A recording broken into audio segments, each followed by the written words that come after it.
to today's Health and Wellbeing Overview and Scrutiny Committee here at County Hall. Item 1 on the agenda is apologies for absence. Apologies from Councillor Hardy, Councillor Humphrey and Councillor Seymour. I think that's everyone. I think everyone else is here. So I go to item 3, disclosures of members' interest. Does anyone need to declare anything they haven't done before? Councillor Hunter.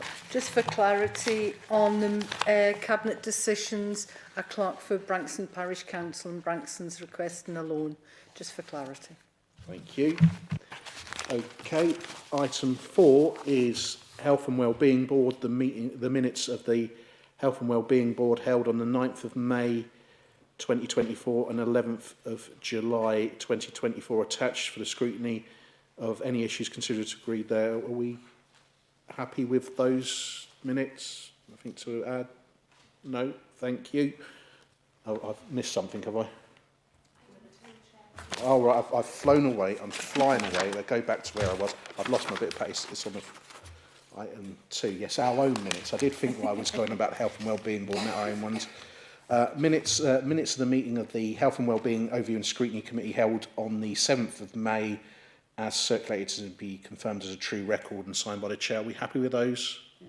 Great. Thank you very much. Thank you for keeping me right.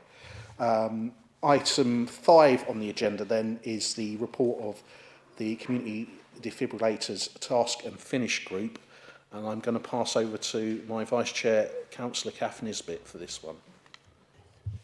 Right, good afternoon everybody. Just been written down for us, so I'm going to read it out. As part of the responsibility, the Health and Wellbeing Overview and Scrutiny Committee decided it would investigate the accessibility of automated external defibrillators, AEDs, within Northumberland, identifying any gaps and areas that require improvement.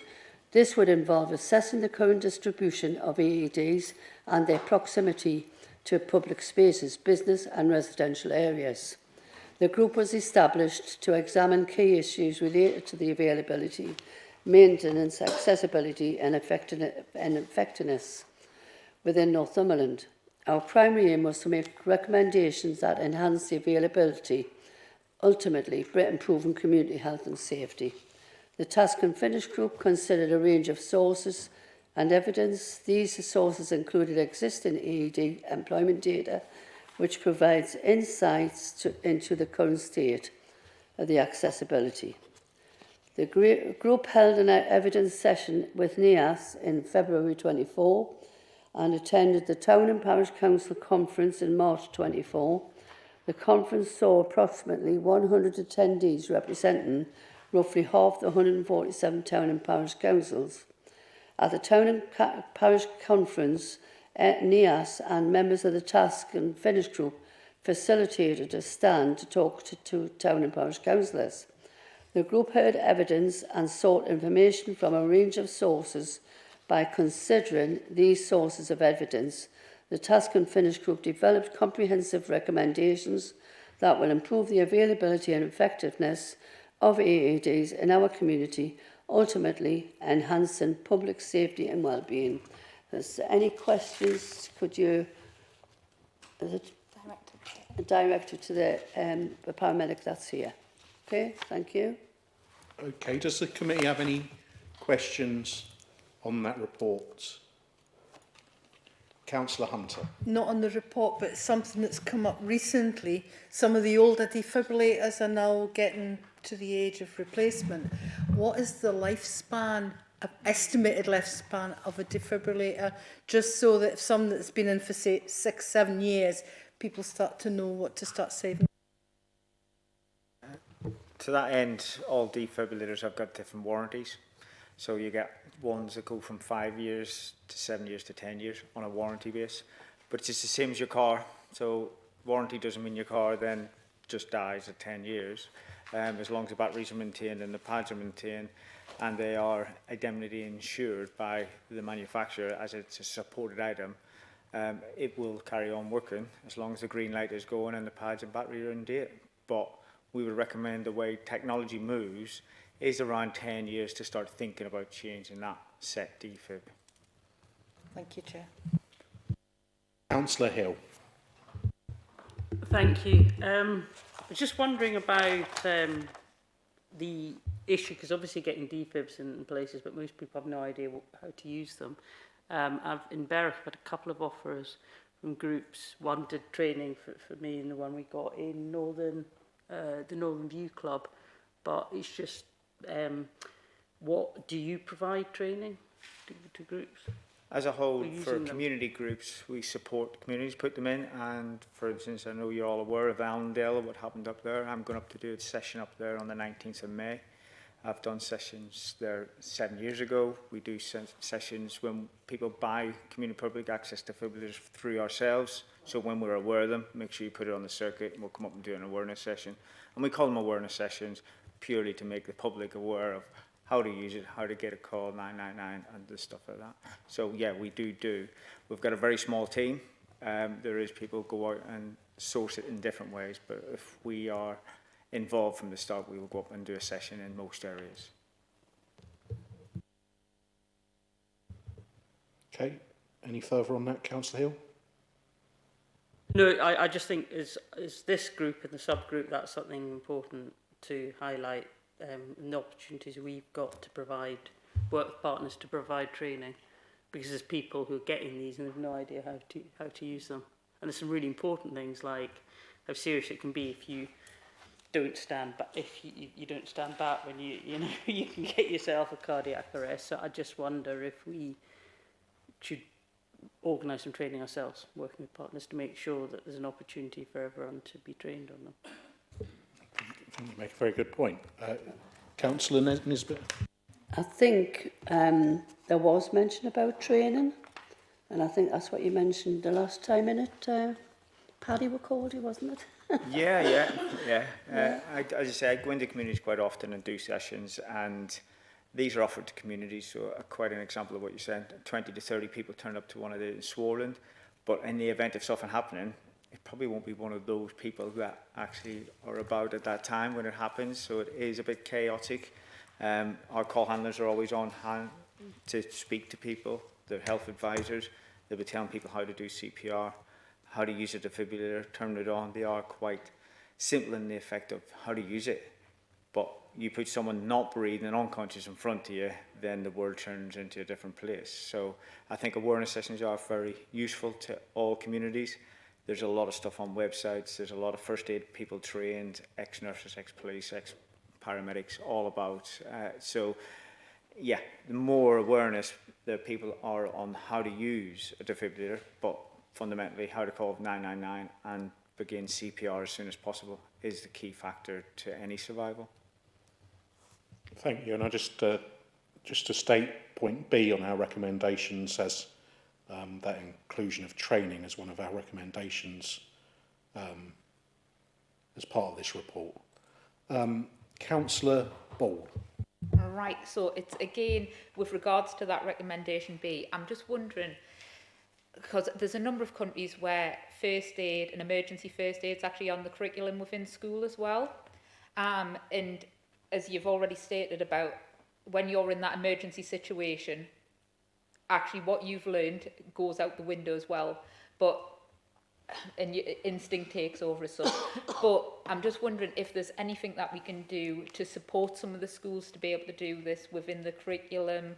And because if you start learning something when you're 5-6 years old, it becomes second nature and you become more confident with it in use over time.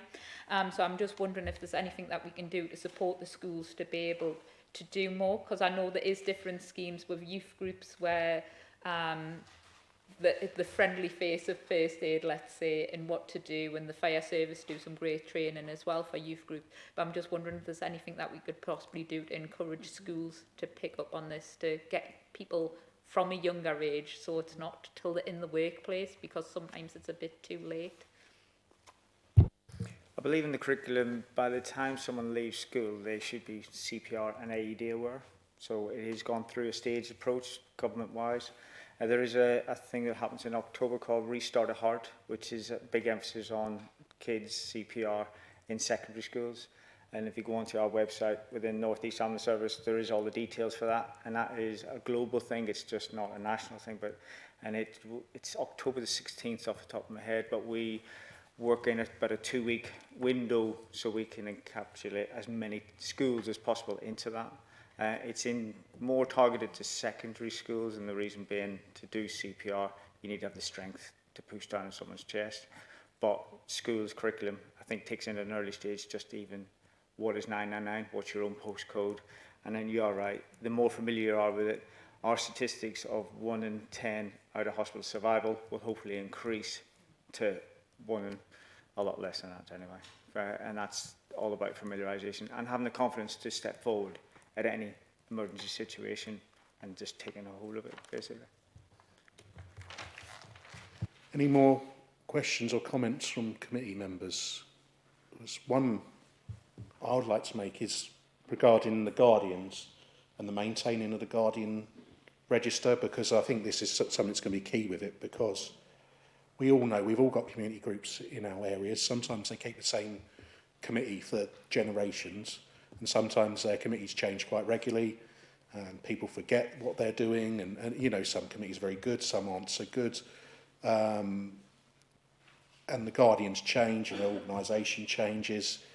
And I think part of the key to this is going to be keeping that guardian register up to date and almost doing a surprise visit sometimes, or what have you, or however you want to work it, in terms of making sure that there is someone who's the guardian for it. Because, I mean, as I understand it, it's a bit like your car, the warning light comes on, which I expect maybe it still works. Like if you're on the motorway, your warning light comes on, you still drive, can't you? But it's about making sure that A, the guardians are there, and B, they know what they're doing, and not just ticking, oh yes, it's still in its box or whatever, they're doing the right thing and such like. Is there anything you could say on that at all? Yeah, guardians are key. Big fundamental thing about putting the defibrillator in, looks good at the time, but it's only as good as the defibrillator on the day. So guardians, we always ask people to become a guardian and a support guardian, because on the deployment of a defib, an email is sent to the guardian to say your defib has been deployed, go and check it. The status of that defib is not rescue ready until the guardian goes and checks it. Now, if it deployed doesn't mean used, it means it goes to an event which may get used. So it's up to the guardian to go and check and see if it needs a new battery or needs new pads. And they go into the thing called the circuit, which is British Heart Foundation circuit, which is nationally the database that all ambulance trusts are using to update the status back into rescue ready. And if it's not rescue ready, we do not deploy it as North East Ambulance Service on the 999 system. So it will not be deployed to a non-rescued ready defibrillator. And I know a lot of you are thinking about the Allendale situation. The deployment of that defibrillator was a different deployment and not to that set defib, which isn't rescue ready. And that will come out in a further report. Certainly something that needs bottoming out, isn't it? Has anyone else got any more questions or points to make on that? I'm not seeing any, so we've got our 3 recommendations, A, B and C. Are we happy to take forward those recommendations? Agreed. Thank you. Thank you very much for that. I shall carry on. Thank you very much for answering the questions. Very useful. Thank you. I shall go on to the next item on the agenda, which is item 6. It's the report of the Cabinet Member for Caring Adults, Adult Service Conversation Position Statement. And we've got both Councillor Patterson and Neil Bradbury here, who I'll pass over to yourselves. Thank you very much, Chair. Thank you very much, Chair. This is something I'm really quite proud of. This is our position statement. This sets out what we see as the main issues for adult social care and what we're trying to do to address them all. We're going to welcome any of your points or criticisms or valued additions to it. I'm actually quite proud of it. I'm very keen on strategies, and this is a form of our adult social care strategy. And I'd like to pass you over now to our Executive Director of Adult Social Care, Neil Bradley, who's going to just take you through, and then we'd welcome any of your comments and criticisms, etc. Thank you very much indeed. Thanks, Wendy, and thanks, Chair. Have we got the presentation? Bring up, lovely, thank you. I am conscious that a number of members in the room might have seen this already, so I am going to go through it at pace. We have already presented this at Health and Wellbeing Board, and we did a policy conference for all members a couple of months ago, and I know a few people in the room were at that. So, but what I'm going to do is I'm just going to update on where we're at with some things as we're going through it as well. Great, that's working. So just to remind everybody what this is, we didn't want to write a strategy. So this isn't a base strategy telling everybody what we're going to do in adult social care. It was a deliberate attempt to set out what we think the position is in a number of key areas that are important to us in meeting our obligations as a local authority under the Care Act. It's an indication of the direction of travel that we're taking within the service to try and meet those various objectives that we've got. And then it's layered with a series of questions saying, have we got this right? Or is there more things we need to have a look at as part of this? And that's the intention. We use the term conversation because we do want, particularly the first year of this kind of going out to a lot of different forums, we want it to be a conversation. On that slide is a list of the places we've been taking this to, and we've covered quite a bit of ground on this already. We've already spoken to NHS partners, we've spoken to some people with lived experience, we've spoken to our staff about it, and as I say, we've had a couple of runs through members forums as well, but there's more organisations and parties that we want to get this to as well and have conversations with. I think particularly the VCS and particularly provided services as well and commissioned services. We need to enhance our conversations there. So we're on a journey, and we're probably about a third of the way through that journey in conversations when we're coming to you today. As an overview, hopefully you've had a chance to have a look at the document, but as a quick reminder, the early sections of it kind of set out where we think we're at now and how we're doing, and gives a little bit of background and context to what our legal obligations are. And then it's split into three main areas which replicate the three main components of the Care Act. So the first area is reducing the need for care and support, so that's our prevention agenda. The second area is matching care needs to solutions, so that's about the assessment process. Once somebody, if we can't assist them under the preventative agenda and they do need to cross that threshold into support from adult services, that's the assessment part of it and how we manage that. And then the third section of this document is care and support services, which is the delivery of services when people need them and when they've been assessed as needing them through the other processes. I'm going to take them one by one just to kind of run through the highlights. So we'll start with the prevention agenda, or reducing the need for care and support. As the first slide sets out, we know that working with communities, working with individuals and getting people to self-help and to get communities to self-help is going to be the biggest game in town for us going forward. We know the public sector is working with finite resources. We know the cost of delivering services is going up. So there's a real big drive in what we're trying to do around communities first as an agenda here in the council, and helping communities to become empowered to help themselves and to help people within them. We're working very closely with public health on this. I know Jill's not in the room today, but I know she'd be nodding vigorously as I was saying that. And we're trying to get not a, can you say fag packet these days, between the two services in terms of the distance we have between them in terms of trying to deliver this agenda, which is really important for us. The one thing I just wanted to draw out on here is what we said when we've been presenting this elsewhere, is that we would really welcome suggestions on other ways in which we can develop community initiatives. I'm particularly interested in those in relation to adult social care. A lot of people have nodded when I've given this presentation and said we're doing the right things, but we haven't had much feedback back yet. So I just put that out there again. If people, and particularly yourselves as elected members, if you're hearing things within your communities that you think we're not picking up at this point in time, I'd really welcome that feedback, and it would be really useful for us to start to develop the agenda even further and to move faster.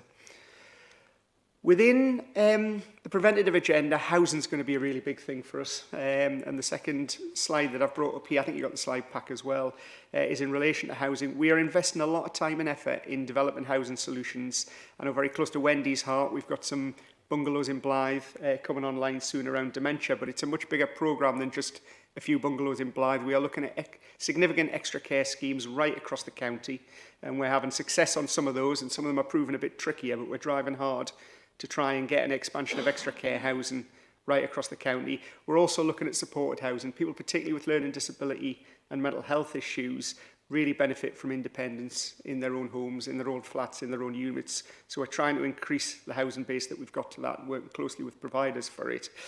Again, what I'm particularly interested in, though, and again, we haven't had much feedback since we've been running with these presentations, is any more information around where the location of these would have most benefit and impact.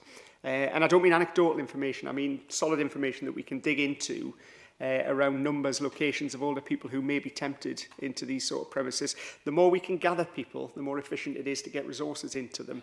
One of the big problems we have in Northumberland, like Cornwall, North Yorkshire, places like that, is a huge geography to try and get services out to people when they want to stay in tiny hamlets near Kielder and things like that. It's very difficult to get the services out there, and it causes a lot of frustration. Again, as much as possible, where we can bring people slightly closer together into market towns and things like that, we can make the whole situation safer and kind of get services to them much more easily. So where we think people may be open to that, we'd be really interested in getting more information on it. And again, it's got to be a key theme moving forward with finite resources. And then the third slide here just kind of aims to summarise where we're at with these things. So the other part of this is trying, if we decide people are going to cross the threshold into adult social care, under the preventative agenda, can we reduce what they need when they get there? So, because quite often people are coming in with quite complex needs in difficult situations, etc. And we're trying to focus work on reducing those needs at the point they come to us. The second bullet point on here is just the one I was going to draw out for additionality on where we're at. So we talked in the early stages of bringing this report around about a pilot scheme to integrate a number of facets of our teams to work with people more intensively when they leave hospital or when they first approach adult social care or they have an episode of crisis, to try and get them rehabilitated to a degree, to get more therapy in there, to get them more independent, to be able to stay at home with less support from us. And we've had a pilot running since May in the south of the county with actually a quite extraordinary level of success. If I'm honest, I got these stats through last week. We've had around about 350 people through the front door of that pilot triage service. And at this stage, only 14 of them have gone on to long-term support from adult social care. All of the others have had intensive support via rehab, therapy, and other support. And sometimes signposting out to sometimes with mental health issues, it can be signposting to CAB and things like that. But many of those people, if they'd come into our traditional structure, would have hit a long-term team and probably ended up with a much higher level of care and support, but they're actually living more independently in the community. We've speeded up the rollout of that pilot in the West, so that's just gone live within the last week or so. And we're looking, to be honest, with the level of success we've had with it, we're probably going to roll that out right across the county by Christmas would be the ideal, assuming we see similar results in the West to what we've seen in the south of the county, but a very positive development and one that we're going to look to keep moving forward. It's much better if people are independent at home rather than reliant on us. Once we open the door to services, that need only grows. It hardly ever diminishes from that point. There's a little mention in the last two bullet points just around kind of technology, telecare, assistive technology. We're still looking at all options there. I've been all over the country talking to other local authorities looking for the panacea of assistive technology and where it's delivering amazing outcomes for people and saving councils an awful lot of money in terms of delivering adult social care, and I haven't found it yet. I have to say there's a lot of promises from companies and things like that, and we are looking at those as they come through. But in terms of empirical evidence of kind of really big jumps in outcomes from assistive technology, I'm not seeing it yet, but as I say, our ears and eyes are open, and we're looking at everything that comes across our desks at the minute. It's just skipping into the assessment part of things.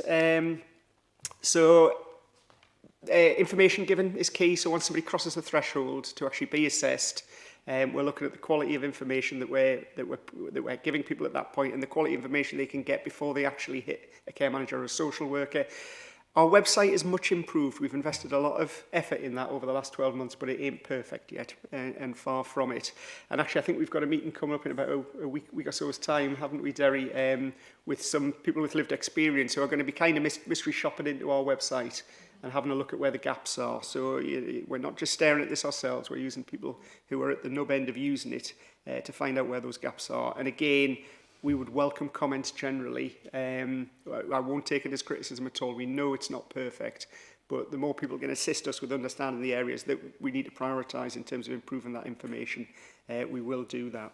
So, we're still really keen, I mean, this has been a passion of mine ever since I've been in social work, of trying to reduce the number of handoffs for people when they come into the system. And I bring the NHS into this as well. It's not just about what happens when you come into adult social care. It's been bounced from a GP to a hospital, to a discharge part of the hospital, to a therapist, to a social worker, to a specialist social worker, back to the original. That kind of handoff bit, like a rugby ball being passed around, we passionately in Northumberland try to fix that at points in time, and we've had varying degrees of success with it.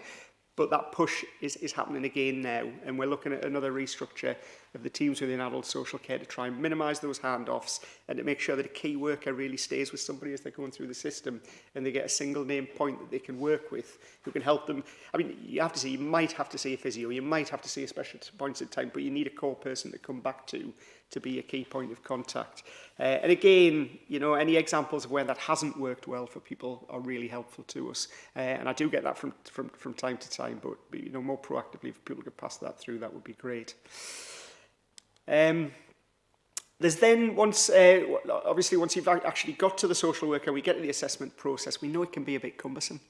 I mean, I guess this is probably like one of the criticisms that the police have at the minute, that they spend all their time filling out forms. It can feel a bit like that within care management and social work as well, because the Care Act and the legal framework that we work in is quite prescriptive in terms of what you have to write down, what you have to have assessed. So again, what we're looking at doing is having open-ended conversations with people, but trying to fit that within a documentation and a legal structure that doesn't kind of limit that conversation and restrict social workers on what they think they can do with people. So we're having a full review of the documentation, we're having a full review of the process, and we're going to talk to people with lived experience about that as we go through it as well. Additionally, we're implementing a new IT system in adult social care at the minute that we hope to go live with early in the new year. Our current system is pretty antiquated, so things like online assessments through the website and that, we can't do it with the old system. The new system will open up a raft of doors to being able to have an electronic interaction to start with and hopefully speed up that assessment process and make it a little bit easier. I mean, people are these days used to, if you're going to shop with anybody online, people are used to bouncing onto a website, at least doing the early stages of that online. We can't do that yet, and we need to be at that stage of being able to offer that similar level of technology, because it's often younger adults supporting elderly parents and things like that, and that is the first point of interaction that they want when they're coming in to talk to us. There's a little bit of a technical section in the document itself around DOLS, deprivation of liberty, and it's something that we just need to be careful of, and we're going to carry out a series of audits. You do occasionally get situations where people end up, and it's particularly in relation to going into care homes, where we need to be careful that people don't go into care homes against their will, and that becomes a particularly grey area when capacity is involved and people are judged to not have capacity. Families can often be acting in what they think is somebody's best interest to put that person in a care home, but if they vehemently don't want to go into the care home, you have a conflict there. Often well-intentioned on both sides, and we need to be sure we handle those situations properly and we stay safe and ultimately focus back on the individual who's going into the home, who's the most important person with that. So there's a section in the report about that, a little bit more technical, but it is one of the things we'll be picking up as we go through it. One of the other bits that got picked up in a peer review earlier this year was around our services with our interaction with carers. Now, all the ASCOF indicators, the national performance indicators and the benchmarking show that we do really well compared to other local authorities in terms of feedback from carers around how supported they feel, the quality of service they feel they've got, etc. But when we had the peer review, our recording of that within our system isn't always as good as it should be. So, and we can't always demonstrate that to ourselves that we've had really good interactions, even though all the performance indicators would show that comparatively to the rest of the country and to the region as well, we do well on this. So we're just having a much bigger push with staff around making sure they document interactions with carers properly, the carers assessments are completed, and we're talking to carers about that as well. And again, it came up in one of the sessions around about Christmas time, or just pre-Christmas, Derry, didn't it? With our group that we interact with people with lived experience around their experiences as carers. And what I would say as well, very honestly, is although our performance is very good compared to nationally and compared to regionally, you're still looking at sort of 45 and 50% satisfaction rates. They're not at the level that you would really want in an ideal world. So although it looks good compared to the rest of the country, they're not where I would want to be pitching for outcomes there. So carers is a big thing that we're pushing on. We're looking at how we can wrap support around to carers within the parameters of what we can offer, and that'll be a big drive in the delivery of this plan. And then lastly, we're into the provision of services. So direct payments, I mean, you might have heard me say in other forums, we know overall our direct payment numbers are low. CQC, for those who aren't aware, were in a few weeks ago doing the inspection of adult social care in Northumberland, and it was one of the key topics of conversation that came up in my interview as the DAS with the inspectors. What was interesting, what was pleasing for me is CQC seemed to be more aligned to my view that this is not about numbers at the end of the day, though it's not about having this figure really high in Northumberland.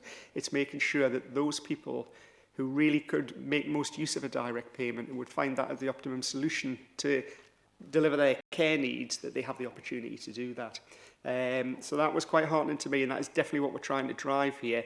That said, we know for people to take that brave step of wanting to take money instead of a service, to perhaps employ your own carers, etc., it can be quite daunting to start with. So we're looking at the tools that we can wrap around that, the advice and support, and how that's already there, but we're going to try and enhance that and make that even better so it becomes a more viable option. Again, I think particularly when you come to the rural issues, and it can be really hard to get services out into rural communities, but there might well be somebody knows in that community who's prepared to be a carer and be employed as a carer. The agency isn't prepared to go up there, but they could directly contract with them through a direct payment to get them to actually deliver that services. That's better for the individual. It's somebody they know. It's better for us because we've got a bespoke solution out there. There can be a real win-win from direct payments, but I think people are a bit frightened of managing the money at some stages, and we need to help get over that hurdle. The care workforce, I mean, a number of you have heard me in different forums talking about the problems we've had with the care workforce over the last couple of years.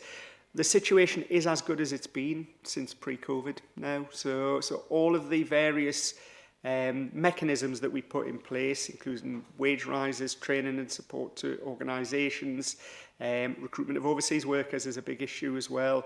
That has paid off, and the waiting list is virtually zero now for people awaiting packages of home care, which I think at one point, I've told many of you, it peaked at 270 at one point in time that we couldn't immediately source home care for. So that is in some ways less of an issue than it was immediately, but we're very conscious that if we take our eye off this could very quickly reoccur as a problem. We're particularly worried about the overseas workers issue at the minute. We know the Home Office has changed policy in terms of overseas workers and family being able to come across and live in the country with them. We're worried that may dry up the source of overseas workers a little bit as well. We need to be realistic. That is one of the key cogs that has helped us to resolve the problems that we've got at the minute, along with better recruitment. And if we're dead honest, a bit of an economic crisis as well has probably helped us as more people have gone back into the labour market off the back of that. But it's one we can't take our eye off the ball with. So although at the time we wrote this, we still had a problem with capacity. We don't have that problem now. It's an issue in the same way to make sure that we can sustain that. Sticking with the domiciliary care part of things, we just want to monitor more closely how domiciliary care is working for individuals, and particularly from the workers' perspective as well. So flipping back to the point I just made about having sufficiency in the market, if we don't stay on top of understanding what it's like to work as a home care worker within Northumberland, we'll miss issues and we'll start to shed people from the workforce again. So we're going to carry out a lot of kind of surveys, audits and things, working with providers to make sure we're on top of what the key issues are for people who are both receiving services and the workers that are working within those services. Getting near the end now. So accommodation with care, I deliberately don't reference residential and nursing care in here. Our view is still here in Northumberland we have sufficiency of provision of residential and nursing care overall. I think we've still got around about 250 vacancies at any point in time within our residential and nursing care market. So this, when I talk about accommodation with care here, I'm looping back to extra care supported housing and the ability to give people a better quality of accommodation with care wrapped around it and a more independent living option that can keep them safe and well and delay that point of people moving on into nursing care if that's ultimately where they want to go. And that's definitely our direction of travel, and that's the government's direction of travel as well. It has been for a long time in terms of where we want to go with that. And then last main slide here is just kind of a few principles just to pick up. I mean, I've mentioned direct payments earlier, but we do want in the assessment process for direct payments to be the default part of the conversation for people. That should be the first thing they're thinking about. And then if they don't want to be empowered to manage their own care, then we'll move on to a conversation about how we can assist people with their needs and where that's at, and us actually putting that care in. But we're keen on that as a key principle for our staff to be using. We think that creates the right tone around people taking control of their own lives and their own services.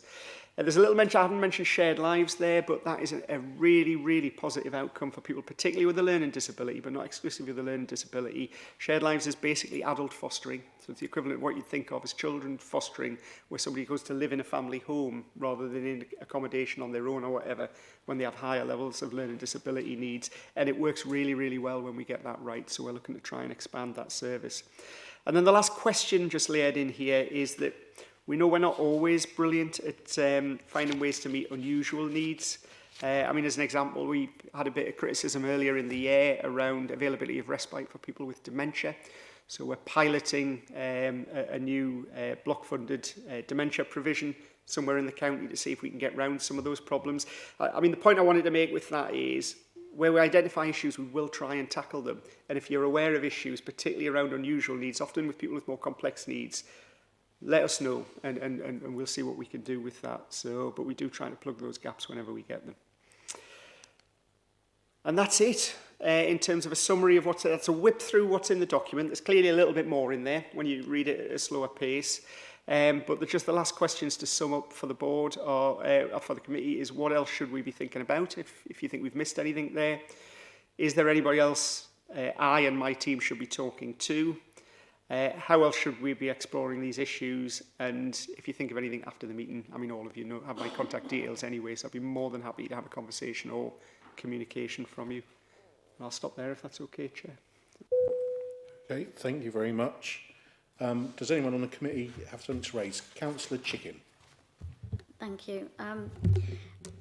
My grandfather recently died after 14 years of having dementia. We were very lucky to get 14 years, I'll be perfectly honest with you. I couldn't fault the care that he was given by the ladies that looked after him. And ironically, most of the ladies were the parents of school friends. They all lived in the village, so they knew him, they knew the family. And we were very comforted in that, to be honest with you. I'm very encouraged by the idea that you can have somebody else who's perhaps not a family member, but isn't necessarily a carer for somebody else, or may well be, to actually come in and do that care, something that they know, something that they trust, who is sort of on the outside of the circle but could be brought in. I think that's going to go down really well because there's a lot of people that don't know that. Something that we hear time and time again for residents who are perhaps in a dementia situation or in a downstairs living arrangement because of physical health reasons, they want to move out of their current home but they don't want to leave the village. They want to stay around the people that they know and, crucially, the people that know them, so they can spot signs of deterioration, somebody maybe not sticking to the normal plan, that sort of thing. They want to stay within that village, but there isn't the facilities there because the bungalows are all filled up. They're in high demand, or there isn't assisted living facilities. New Hartley has a fantastic one in Hartley Court. It's assisted living. It works perfectly. People who are not quite ready to move into a care home have an assisted living facility. There was a proposal quite recently for Seaton Delville where builders wanted to build a smaller version of that alongside some social housing, and the blocks that were put in from the planning department have been crazy, just absolutely crazy. The area is crying out for assisted living, bungalows and social housing, and yet blockade after blockade after blockade is coming in with really ridiculous things, I'll be perfectly honest. I wonder how much of that is actually preventing these being built and actually solving this situation, because what I was hearing was just absolutely ridiculous. And yet, in one hand, we're being told we desperately need these facilities. We need the social housing, we need the bungalows, we need the assisted living facilities, and yet blockade after blockade was put in to something that should have been relatively straightforward. Now, that has gone from being a potential for the council to have in its portfolio to go into carbon homes. and there's still blockades being put in place. So how much are you actually coming across this from other people raising it to you and saying, actually, we've had blockade after blockade when it seems utterly ridiculous? Thank you for that, Councillor Chicken. I mean, the honest answer is not a great deal coming through to me directly, and I am interested in that one. We will pick that up. We're working really closely with planning colleagues, obviously, to deliver the programmes that I was talking about within there, and we, in essence, have had a really positive relationship with planning on that, around the extra care schemes, around the supported housing and things like that. I mean, as a case study, I'd be really interested to speak to you offline after the meeting to get the detail behind that. And we'll just dig a little bit deeper, because it might be if we can get involved further back in a conversation, assuming we're aligned in views on what's needed there. And I mean, I don't know the detail on that specific one. We might be able to open that conversation up a little bit earlier. So, I mean, really that's exactly the sort of feedback I want from this, because if we're hitting blockers and things like that, we can learn from that. But generally, my relationship with planning has been really good, I have to say, in terms of what we've been trying to achieve. And I can't knock the department for that. So, yeah. Councillor Ball, then I'll come across this side of the room. Councillor. Thanks, Chair. So I did attend the session that you ran previously, and it's almost to echo some of the things that I've raised there previously. Yeah. So with things like the staffing, it is going to be an ongoing issue, especially with private companies as well, in some of the bidding wars and things. So I do have a worry that when it comes down to things like direct payments, we've seen it in other sections of care, where it's almost ended up, if I've got £5 to spend and Margaret's got £5 to spend, and I'm currently getting care, Margaret's offering £7. Sorry, unfortunately, Caroline, your care package has been cancelled, because, and then I offer £9 and so on and so forth, before we know what was previously £5, £10. Yeah. And we create this competition in markets, but because there's no,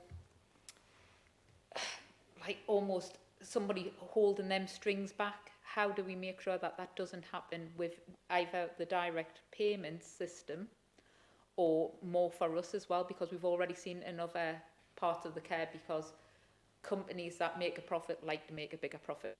And if they've only got a certain amount of staff, where there's demand, the costs do go up. So how can we make sure that we keep a control on that, and make sure, because if not, we are an ageing population.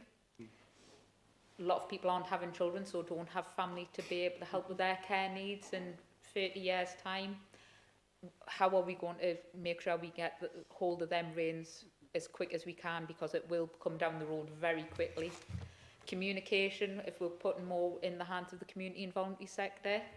I know, again, some of that information sharing agreements, if you're in the community and voluntary sector, you may not have access. So how do we make sure that a ball's not dropped because it hasn't been reported back into the system somewhere? So that I know we're wanting the community and voluntary sector to be that community first model, but actually if we don't have that back office. Something else, something that's come to me, a lot of people now are using voice notes instead of texting or emails and so on and so forth. So I don't know if there's any capability within the website going forward for anything around that dictation, rather than relying on having to type, because I know, especially members within my family again who have got care needs, when they see some of the forms, it can be quite intimidating, and it's a case of actually, I'll not bother, and they might be entitled to either support or help. And back to that staffing, I think it's that part of that is really key, because if you've got staff who are either in a rush or under a lot of pressure to see 8 clients in a day, maybe you don't end up building them relationships up because you don't have the time, and then the trust isn't there to be able to explore them other needs. And if you're embarrassed to speak to somebody, if it's somebody that you only see in and out, actually, how do we make sure that we protect some of that time? And the other last thing was around, again, the planning and housing, and some of that planning reform that needs to be done, because simply houses are getting knocked up again for profit, rather than turn around saying that we do have a future need. If we turn around and put wider doorways in at point A, then it might help us in so many years down the line. And same with things like wet room design and stuff. And the other thing was around things like home finder, because where some people are classified as being in suitable housing, but then an upstairs property and they're actually trapped in that property as well. So some of that stuff with regards to maybe some of them systems as well. And apart from that, Got a long it's list all there. great. Yeah. So yeah, there's my input. Thank you. No, appreciate that. I mean, I have noted everything down that you've said there. I mean, one quick comeback, if that's okay, Chair, just on the first point you made about the risk around a bidding war and things like that. I mean, within council services, we generally, when we people on the council's contract as companies, we pay a consistent price generally. There are some regional differences, so we'll say we pay slightly more for the extra rural areas to account for travel differences and the additional cost of recruitment there. But say in Blythe, Ashington, the South East, it's a consistent rate that's paid to all providers. And additionally, if you go for a direct payment, it's a consistent payment rate. So the only way a bidding war would ensue necessarily if somebody topped up the direct payment rate to kind of outbid. But I mean, it tends to be relatively low numbers in that anyway. I mean, you're not likely to strip significant chunks of staff out of a main provider on the basis of direct payments because the numbers are much lower. But I take your point, we just need to be careful we don't get trapped into that. And actually the other one just to pick on was the idea of voice calls hasn't been raised before, but it's a really interesting one. So I'll have a look at the technology on that as we get into next year and we've got the new system on board so we can bring that first interface via the website directly into the system as the first part of the assessment. I don't see any reason why we shouldn't be able in this day and age to bring voice information to start with. I guess the only difficulty is somebody's then got to listen to it back. So, it may create some inefficiency within the system, but we need to do what's best for the individuals that are approaching us. Sorry, just on that, because if you look at, like on iPhones, they've got where you speak and they type. So it might be a case of that it actually already does that for you and you've got the audio and the text as well. So. And your timing's interesting. We're actually looking at a bit of a tech, but not from the purposes of the clients, from the purposes of the assessment process and staff being able to talk and it converting into language. So we're just looking at cost and feasibility on that. We may be able to flip that onto the client side as well. Thanks, Carol. Thank you. Councillor Hunter. For questions, it might already be in place. Tell it once, where if clients are coming to us and everything's registered so that all partners can see that information so that it's not when you get bounced from one department or one organisation to another that you have to start again with the story. So hopefully it's tell it once, you capture it, and then each organisation or department can add to it as you go along the system. And the other one's the extra care support. Are we looking at sort of sometimes individual houses? Because I'm thinking in communities. I know, for example, I've got 3 in my ward in different parts of the ward where there's learning disability living in a house. There's a few living together. They've got their separate rooms. There's, I think, 3 or 4 in each one. But the support goes to that house, but they're still individual living. It's another option, that, especially for the rural areas. Thank you. Yeah, so no, thank you for that. I mean, in terms of tell it once, the honest answer is no. It doesn't happen now, particularly between the NHS and the local authority at the minute. There are data protection boundaries and things like that. So whilst we're trying to move towards that, no, it isn't the utopia yet. The restructures that we're looking to do with adult services means that once you come within the council's adult services structure, you shouldn't have to tell your story multiple times because that information can be shared around the teams. They all have access to the same system. But between the NHS, different parts of the NHS and the local authority, they are operating on different systems. So we're not there yet with that. Extra care, generally, when I say extra care, I'm generally referring to bigger builds, 60, 80 unit builds and things like that. Supported housing is what I would normally term the smaller scale, where you get up to about 8 to 10 to 12 flats, or even lower, sometimes units as low as kind of 2 or 4 flats or whatever together, but where we can wrap around care. Absolutely, we're looking at all ends of that spectrum in terms of developments. And indeed, we've had more success developing supported housing over the last 5 or 6 years than we have with extra care, because COVID impacted more on the extra care developments and became a bit of a blocker on the big builds. Plus, it's harder to get a big 60, 80 bedded unit over the line in terms of planning, in terms of the sheer level of investment. You're talking 20, 30 million pounds potentially to build something of that scale. But yes, absolutely, we are as interested in the smaller scale spectrums, because actually they're often the most challenging cases for us to deal with as well. The big extra care units are more about the prevention agenda and slowing people moving into the more acute part of the system. The supported living units are for people that have complex needs now, today, generally learning disability or mental health, and they need an immediate response to it. So there's a big demand on that for us. And when we get it wrong, it's really expensive. So, I mean, we were quoted last week for an out-of-area placement, £14,000 per week for an out-of-area placement. So it's much better if we can get the right resources and components in place to be able to manage that in Northumberland, you know, within our own control and remit. It's a very similar problem to what children's services have at the minute, you know, with disabled children going out of area and some eye-watering prices being quoted from providers out there. We need to manage our resources effectively. I think, Derry, did you wish to come in? Yeah, just briefly. I think the document is to be commended in terms of the direction of travel and responsiveness. And I think that's certainly what as Health Watch we would say about it. The issues I think we're seeing now, and I think is in the report, but I would want to see it maybe brought out a bit more, is that interface thing between care and well-being. And I think, again, it's the degree to which adult social care can help people on that thing which isn't quite care, but actually it's something which would improve their life. And is that adult social care's responsibility? Is it the wider community development function of the council? And I think that's where you can maybe play a role around some of this, because I think that's where we're starting to see some really interesting things coming through. Yeah, and I think in the assessment section that I went through, the big push that we're trying to do in the training and development of social workers and care managers is we had got trapped into a situation for probably a couple of decades, of social work becoming all about allocating resource. So, right, I'm having a look at you. You need 4 hours of dom care. You need 10 hours of dom care. You need a care home. And the brain for a social worker and a care manager was immediately switching to what is the outcome, what is the resource. In talking about changing the conversation, we actually want the conversation to start with what is going to give you a better life for the position that you're in now. You know, whether that position is disability, whether it's mental health issues, whatever it is, what is going to try to help you give you a better life and outcome. And that is not limited to the provision of the services that generally we commission, which is why we want this push back upstream into communities first.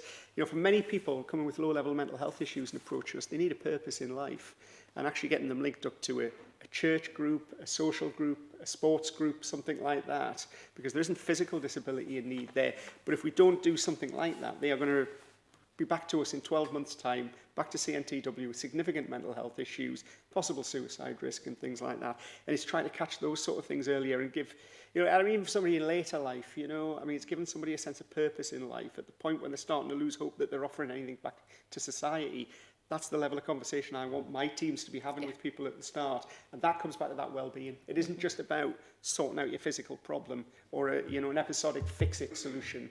We want you to have a good life at the end of it. And so that's exactly that's the push that we're after. So. Okay, thank you. I've got Councillor Hill.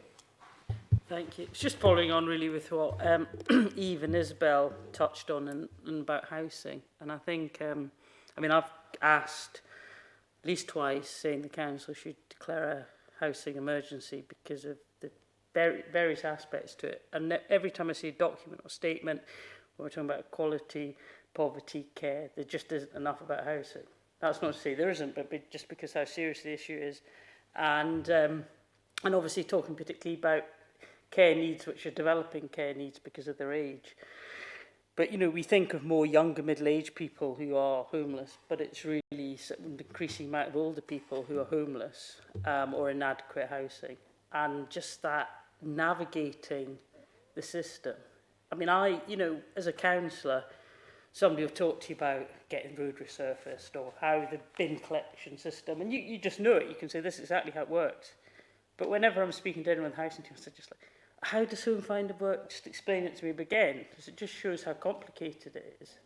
And then when people, you know, they say, oh, well, we need evidence that they can't use the stairs, and they're navigating, getting that evidence from the GPs, which is a problem. So I just think, and maybe elsewhere where there was a younger population, any older, but would automatically be seen as in that vulnerable category, but maybe because we've got so many, an ageing population, we don't see that. So it's just to emphasise the housing situation.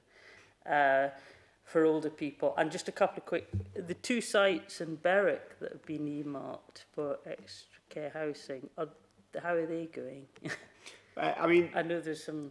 I mean, certainly the smaller scale scheme towards the centre of Berwick, we're in quite far advanced talks with the developer. So, but obviously I can't go too far into the detail of that, Georgina. The larger scheme out near the leisure centre, though, has been much more problematic in terms of trying to get that pushed forward.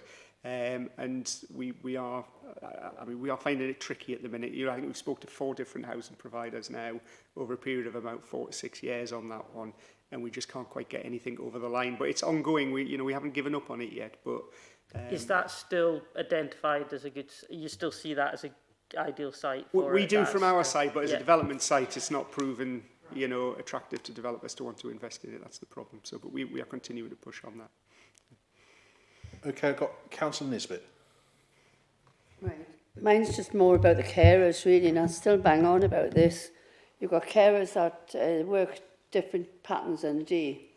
Right? That's one carer will go in the morning, they finish their work, they'll go to somebody else, and it goes on all day.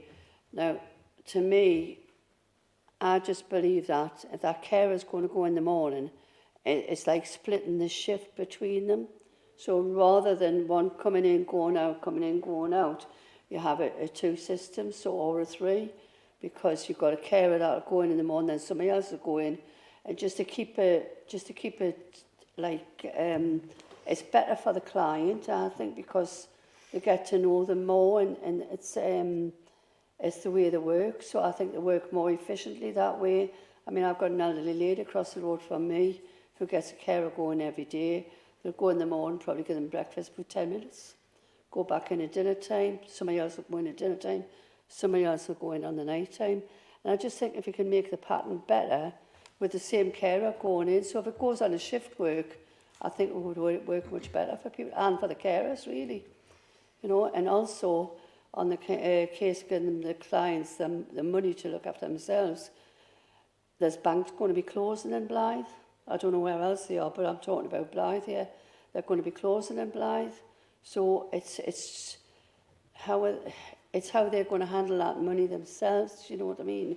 It just seems a bit worrying. Yeah. That's what I think. I mean, in terms of the patterns, we would always prefer people to have a consistency of carers. Yeah. So, I mean, without a doubt, of course, a lot of the staff only work part-time and things like that as well, though. So it isn't always necessarily the company's fault that they can't put the same person in all day. They may only work the mornings and things like that. There's all sorts of complexity. It's very popular for part-time work, but we do try and push that as far as we can, Councillor Nesbitt.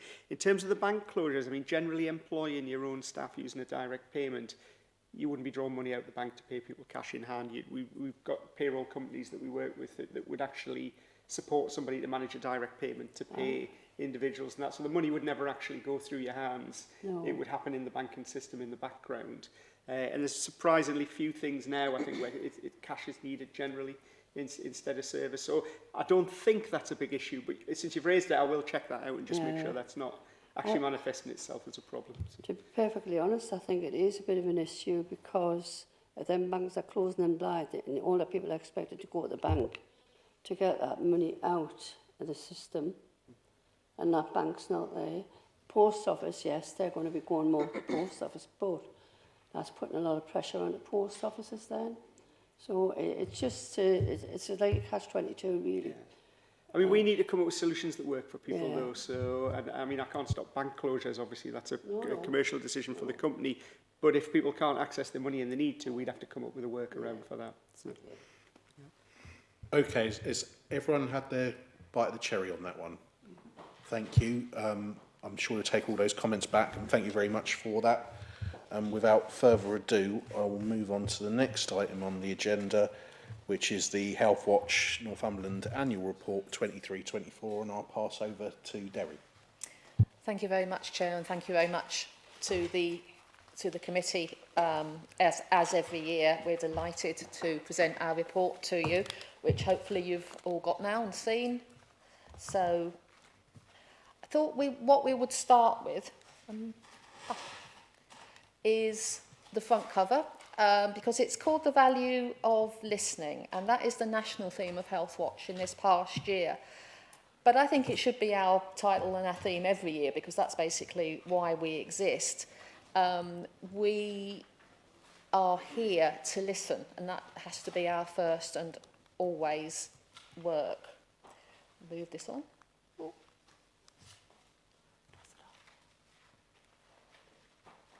Operator fail. Thank you. But I thought I'd start off this year just as a reminder about the formal framework for Local Health Watch. The things that are up on the screen are the things that we must do by statute. You'll all remember, of course, that we were created by the Care Act back in 2013, and that set out the things that we have to do.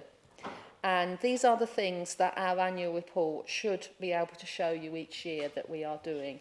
At the heart of it is always to gather the experience of people who use health and social care services. But around that is what do we do with that? Where does that then go, and what else do we do? I think one of the things that I would highlight particularly today is the provide information and signposting.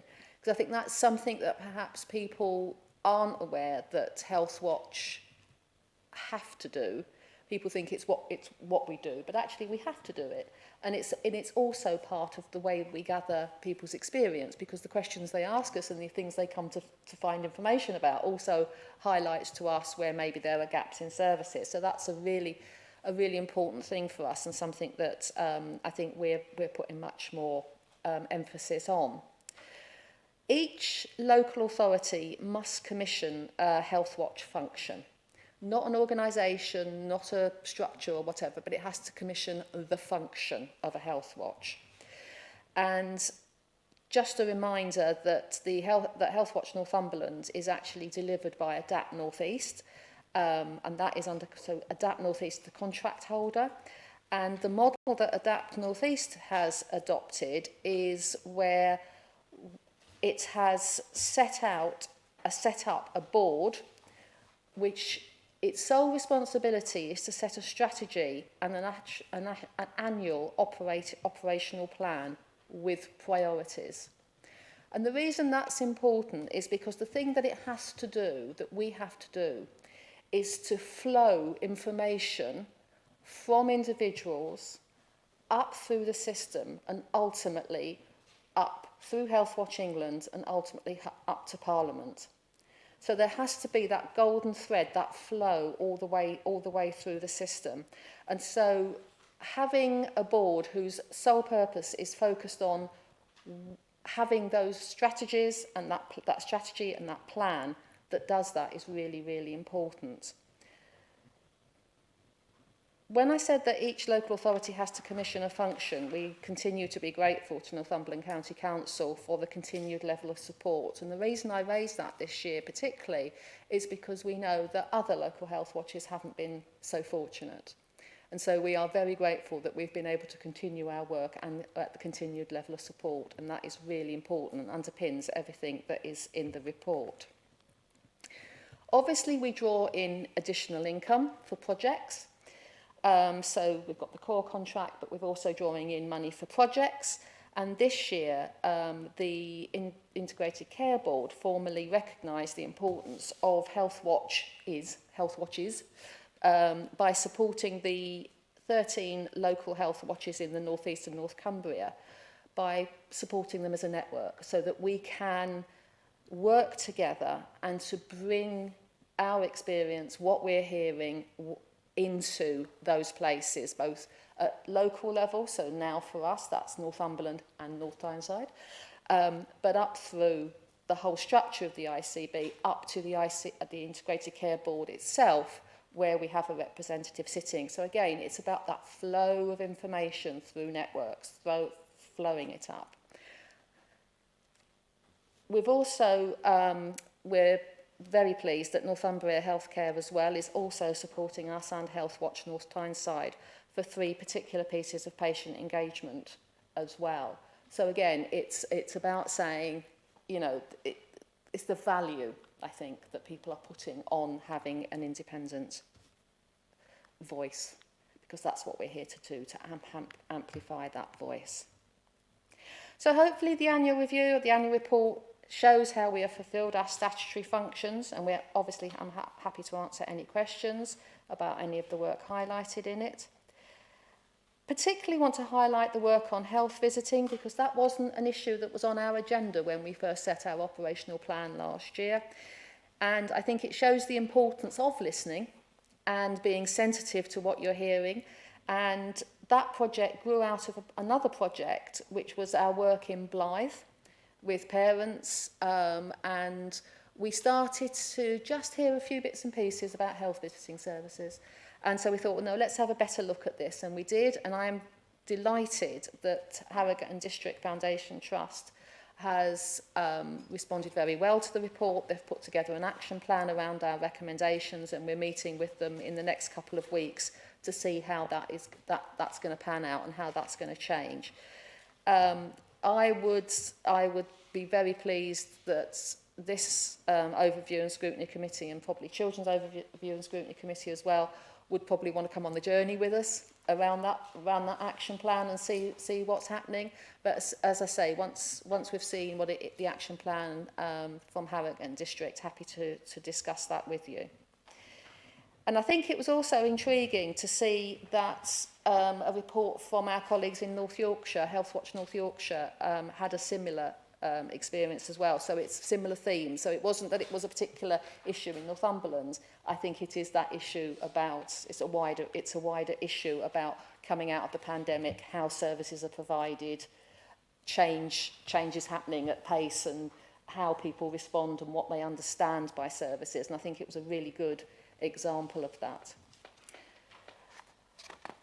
So I think the thing that people always ask us, and I'm sure someone will ask me this afterwards, is, well, how do you know you're having an impact?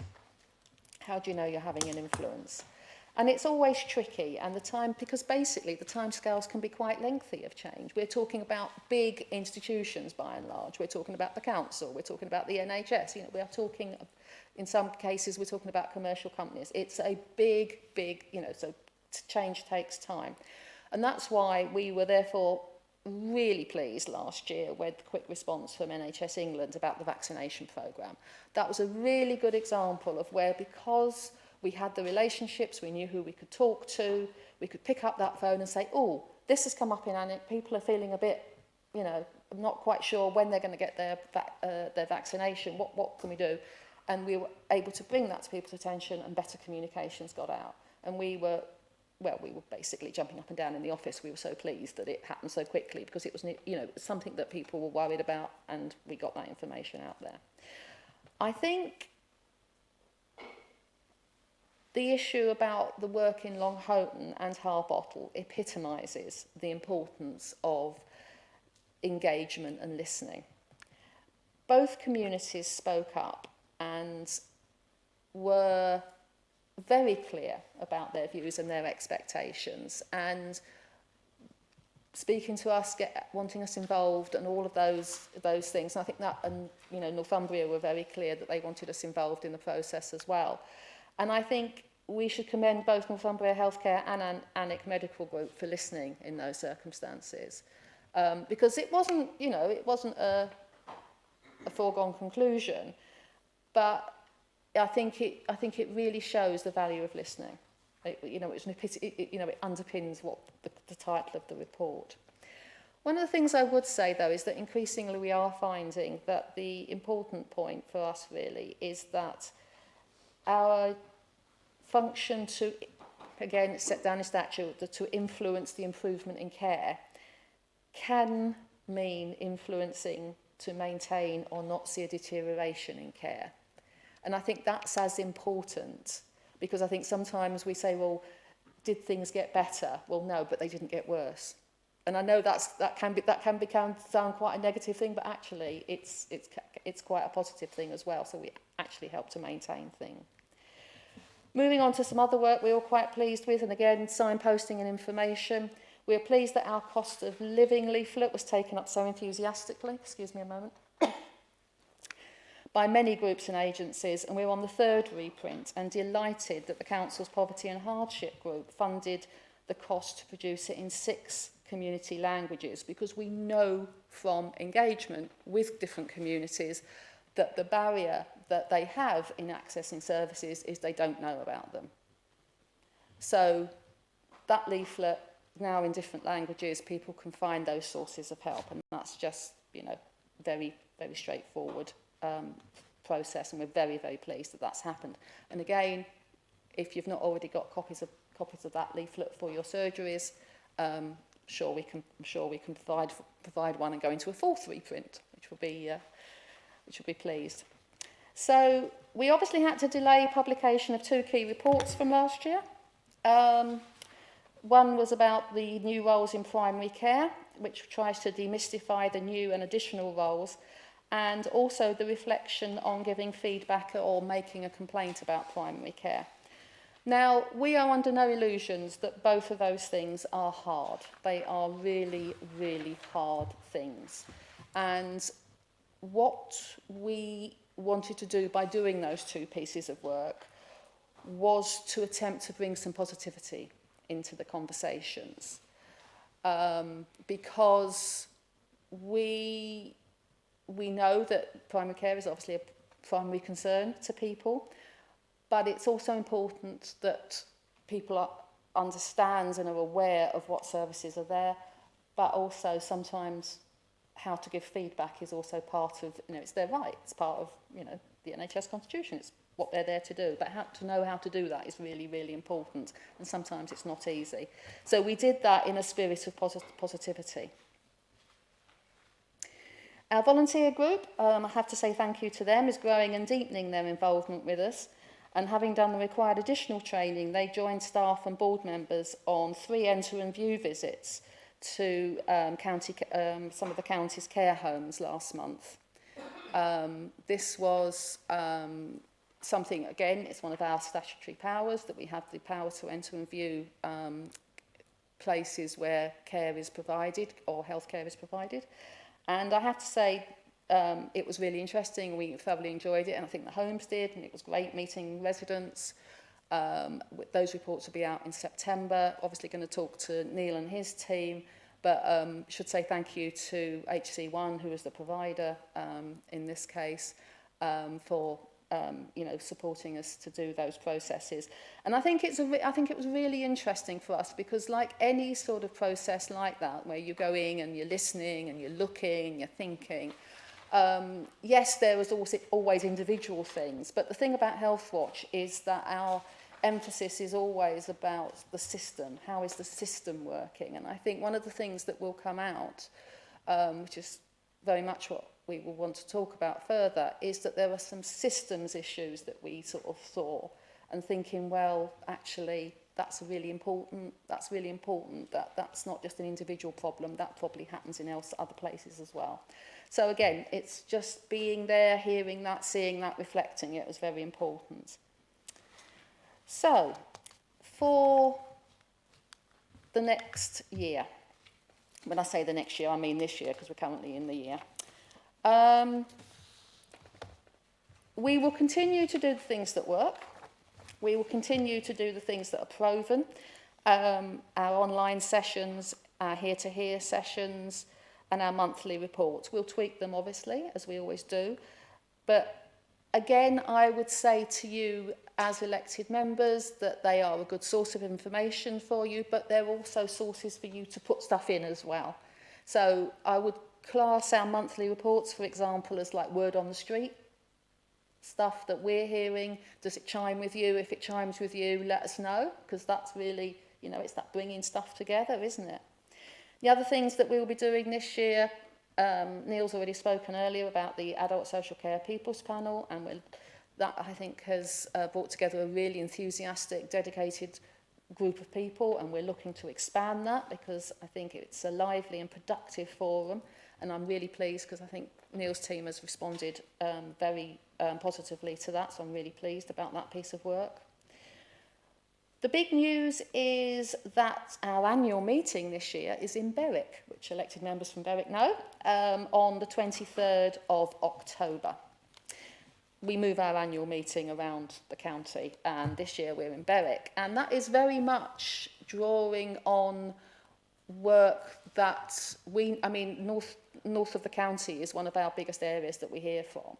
But I think it also draws on work that we did back in when we were present in March in the meeting that the local councillors in Berwick pulled together. So I'm very pleased that the theme of that meeting is going to be delivering in Berwick. So that's the theme. And I'm really pleased that CNCW, the ICB, Northumbria Healthcare and Thriving Together are all coming to that meeting to speak and tell us about how they are delivering in Berwick. So do get yourselves there. There's going to be a marketplace in the morning where local organisations, agencies, county-wide agencies are coming, but the afternoon session is going to be the sort of formal sort of the chat bit about what is going on. So do come on the 23rd of October. So it's going to be a tough year coming up. We know that because, you know, services are continuing to change, to alter, to face tough situations. But I think what is very clear from the Health Watch Northumberland board and from everything that we're doing is that there will be more focus on the voices that we don't hear. And especially from people, not just people who are using services, but people who aren't using services. So those gaps. So it's that, I think it's what you were saying earlier, Councillor, when you said, well, someone might be confronted by something to get a service, but go, oh, I can't be bothered. But that's important, isn't it? So it's those potential users as well as actual users and what those gaps are. So we will continue to fulfil our statutory function to hold services and commissioners to account.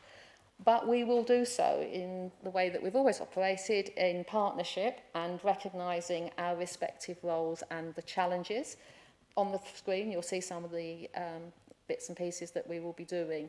But I think the most important thing is the fact that we know that we can't do it alone. And we will continue to work with you all to get those voices heard, basically. Thank you. Okay, committee. And Councillor Hill has preempted me and me wanting to invite you all in to ask things. So, Councillor Hill. Thank you. It's great that you're coming to Berwick. I think some people might say you're brave coming to Berwick. Reputation is not there.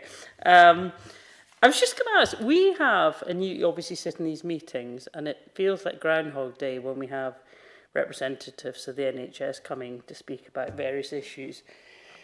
And they're all terribly nice and quite slick and everything, but often two things you're finding asking the same questions. Cancer waiting times. Last year said, oh yes, we haven't hit the targets. But next year we will. Then the next year comes, well, you still haven't hit your targets. Oh yes, but you know.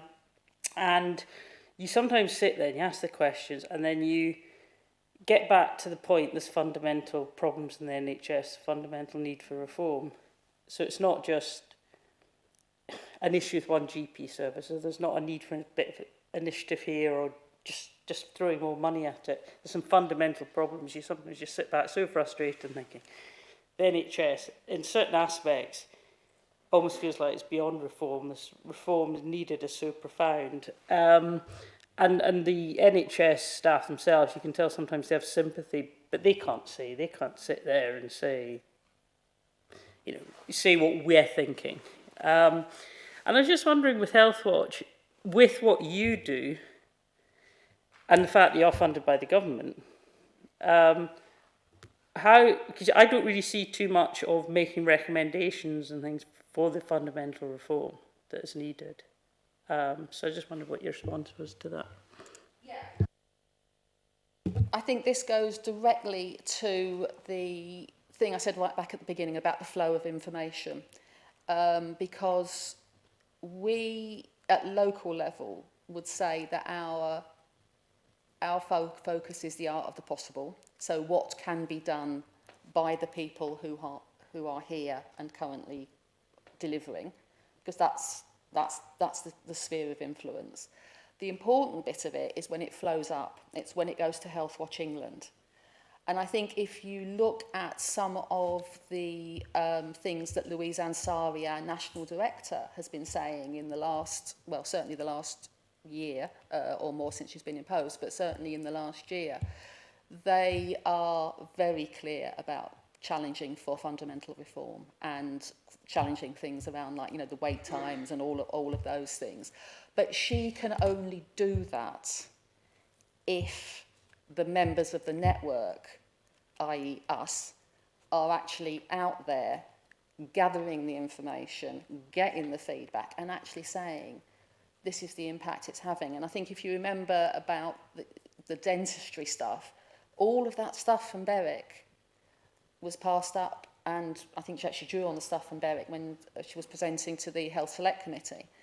So that I would say is, yes, that is what Healthwatch is there to do. We're there to gather that information, do the art of the possible on the ground where changes can be made, but where it can't, make sure that gets passed up and that influence is applied at the level, the only place that it can change, which is national level. I suppose the other thing, if you just, the fact, you know, you're talking about pure independence of any body and being robust, and the fact that the government funds you would make you think, how brave can you be? Because to bite the hand that feeds you, basically. Very brave. Yeah. I think, again, at national level, I think if you look at the stuff that Louise Ansari's been saying, she has been very, very brave. I think at local level, because I know we've always, you know, been challenged about this in the past, our board sets our work plan. Other people, yes, may come to us and say, well, can you do this piece of work? Can you do that piece of work? But ultimately, we have to decide what it is we want to prioritise. And Neil and I have had conversations where it's like, yeah, but we can't, you know, because that's the hand that we wouldn't want to be biting. But we both understand those barriers, and we know where that, I mean, I don't know whether you want to say that, Neil, but we know where that boundary is. Yes, we want to work in partnership, but at the end of the day, we will say what we've heard. We're not going to pull our punches of what we've heard. We might not do it in public. We might go into a meeting with Neil and say, okay, X, Y, and Z, but it will be based on what people have said, and our reports will always be public and be clear about that, without fear or Just favour. another quick point. How much, just something I thought, how much confidential information and whistleblowing do you get? Whistleblowing, not, because we're not an official whistleblowing organisation. So we have to, if people start to whistleblow, we have to direct them onwards, because we're not an official receiver of whistleblowing information. Well, that's something that, because you would think if you set up as a body for things, these people, and it's notoriously difficult to whistleblow in the NHS, well, anywhere but NHS is known to be particularly But there are bad. structures for that. You think it would be, that wouldn't be the structure to go to Healthwatch? Yeah. No, because we are there for patients and service users, whereas whistleblowing obviously is a different set of people. But yeah, in terms of what people actually experience in terms of services, yeah, that's what we're there to hear, and that's what we pass on. And with their consent, I mean, we will only do it with their... So if someone says to us, I had a really bad experience in, you know, Alnwick General Infirmary or something, or Wandsbeck General Hospital, but I don't want to tell... And this happens all the time, but I don't want you to tell them who I am because it will affect my care. We try to tell them it shouldn't, but that's their choice, and we will then raise it with, and I can think of loads of examples in the last few months where we've done that, and we wouldn't expose who they were, but we would raise it. Councillor Hunter. Yes, thank you. We're going into the winter where we've got the pension credit being cut, fuel going up, and different things which is going to affect health. So I know Northumberland County Council's working with CAB and Age UK.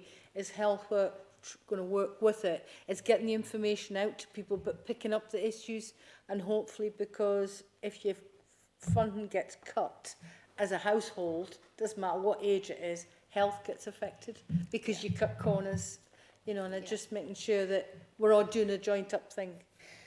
Yes, and that's why we produced the cost of living leaflet. It was because obviously our remit within that is around information and signposting and making sure people get the help they need. So that was very clear that, you know, there was a gap in the market for some compact information around support for that. But yeah, I think I'm due to go to the finance and wellbeing group next week to talk about that. Thank you. Any other comments Questions? No, I think we've explored that quite well. So thank you very much for that. I'm sure we'll be working as the year goes on. And thank you for coming, presenting that. And I know you've done it to the Health and Wellbeing Board, which I used to chair many years ago as well. So thank you very much for that. Thank you. Okay, and I'm just going to return to my agenda. I'll get my right page to me. Rapidly getting through it. It's we're on to item 9.1, which is forward plan. That's on page 139 to 152. That's just to note. If anyone needs to say anything, do shout out. And then we go to 9.2, which is the Health and Wellbeing Overview and Scrutiny Work Programme. To consider the work programme monitoring report moving forward. We have quite a lot on the next agenda. We're a little bit thin after that, but I'm sure that will fill out. And then I go on to the next agenda item, urgent business. I have no urgent business. So the date of the next meeting is, remember, the 5th of November, 1 p.m. Thank you. And with that, I'll close the meeting. Thank you.